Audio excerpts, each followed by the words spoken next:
ఎక్కడో పుట్టిన పిల్ల, ఎవరో తల్లిదండ్రులు అంత ప్రేమతో పెంచిన పిల్ల ఇంటి పేరు వదిలేసింది, వంశం వదిలేసింది, తన ఊరు వదిలేసింది, తన వారిని వదిలేసింది, తన తల్లిదండ్రులను వదిలేసింది, బంధువులను వదిలేసింది, స్నేహితులను వదిలేసింది.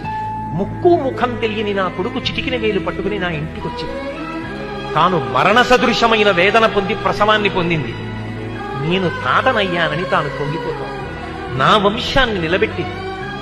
మా మామగారు బాగుండాలని కోరుకుంది, మా అత్తగారు బాగుండాలని కోరుకుంది. తాను నోము చేస్తే, వ్రతం చేస్తే నా భర్త దీర్ఘాయుష్మంతుడు కావాలని అడిగింది.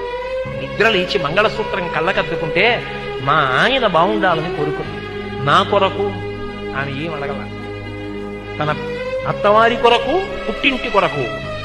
ఆ పిచ్చి తల్లి ఎక్కడో పుట్టిన పిల్ల నా ఇంటికొచ్చి ఇన్ని చేసిందే, ఆ పిల్లకి నాకెక్కువ, నా కొడుకు ఎక్కువ అంటే